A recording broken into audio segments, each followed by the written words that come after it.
Welcome back to Bees Aquatics. I know I haven't uploaded in a while. I just really didn't have anything to do.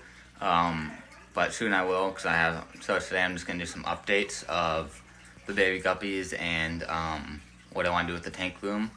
So yeah, let's get right into that. So the baby guppies, here's one of them. So I'm just look at the tank, and there's like that moss, algae is going around, so they can probably hide in that and stuff.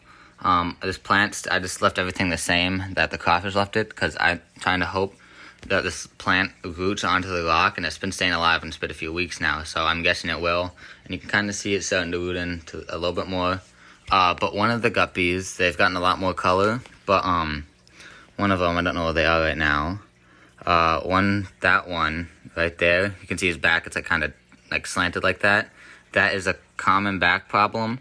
And normally they do die. I'm surprised he's still alive, but it would be kind of cool to have one like that. He says he uses a lot more work, and there's what a normal one should look like. But as you can see, they both got a ton more color. Don't know if they're male or female yet. It looks like they're both female, because that bottom fin and their tails aren't as poofy as the males in the 29 here. Right up there, you can see he has like that thing and everything, like the top part of his fin goes down, and just looks a whole lot more decorative. So yeah, that's it with the baby guppies. Yeah, let's get into talking about plans for the tank room. Let's start off with the axolotl. I want to upgrade his home, maybe get 2 axolotls, like, and I want a big tank. Just because he's a really big axolotl, he's over full size. His tail's even curved. I think he's at least 1 foot and an inch, or 1 foot and 2 inches. Gas station minnows, I haven't really fed him this week because at school it's really nice to tap fish, and he'll eat them when he's hungry. So I really haven't had to feed him this week since he's been eating at one every once in a while. And it's really cool to watch him hunt, because he'll sit in that bowl, and one time and he came behind one and swam away and like ducked his face back in the bowl like he was sad, so that was kind of funny. But like it's cool to watch them be stealth and like kind of sneak up on him before he eats them. But I want to get him like a bigger tank, another axolotl, one of the white ones, so it would probably be like a 40-gallon tank or something like that. But yeah, I feel like 2 axolotls would be really cool, and just like a much bigger tank for them, so they're not just crammed in this small home. This tank is now empty. I took everything out. I don't know what I'm going to put in here. Open tank, maybe those baby guppies will go in here after a bit. They probably could right now. I'm just a little bit scared about the filter being too powerful still, even though that filter has caused no problems. And now with the 29, there has been a few problems with this tank. As you can see, it's kind of foggy. I just did water changes in all the tanks last night.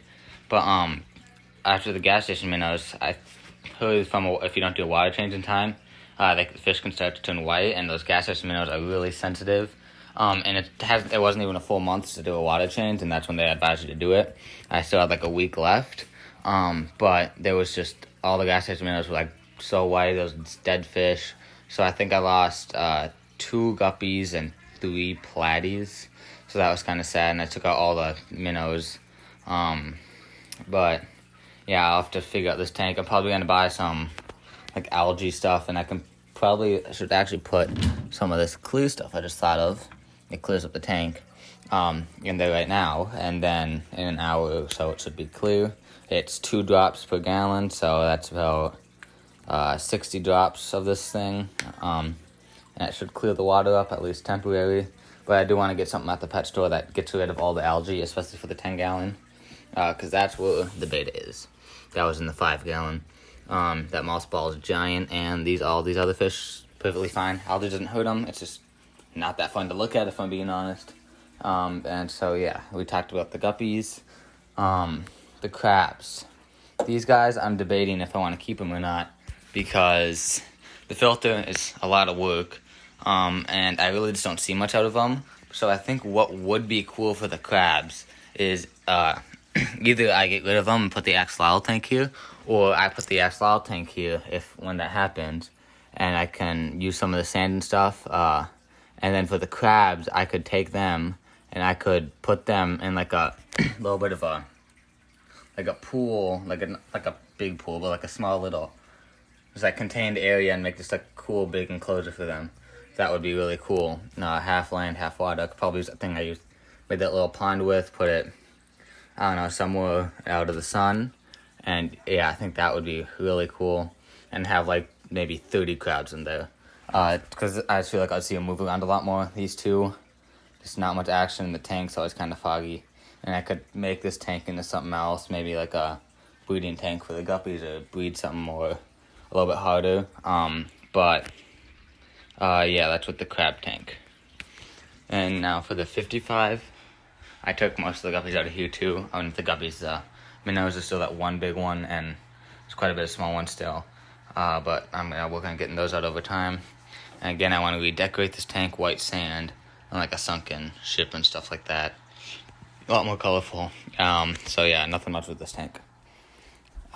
So I think that's all, but also maybe an upcoming video, something else I want to try. I could probably do it with the 5 gallon and the 29.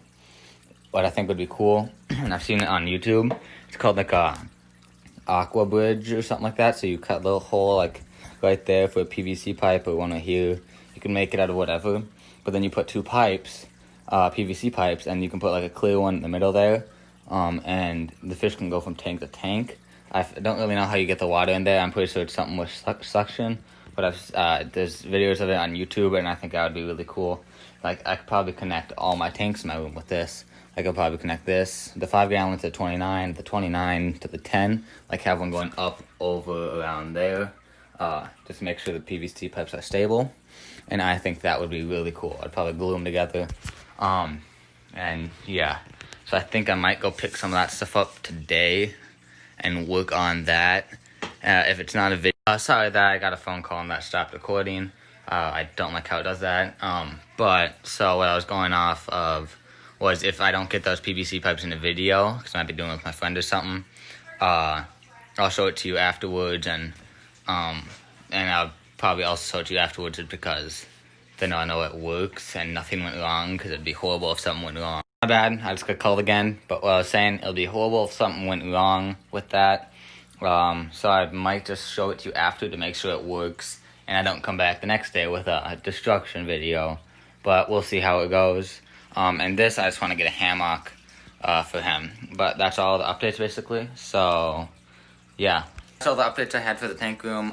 Thanks for watching. Like, subscribe, and I'll see you in the next one. Goodbye.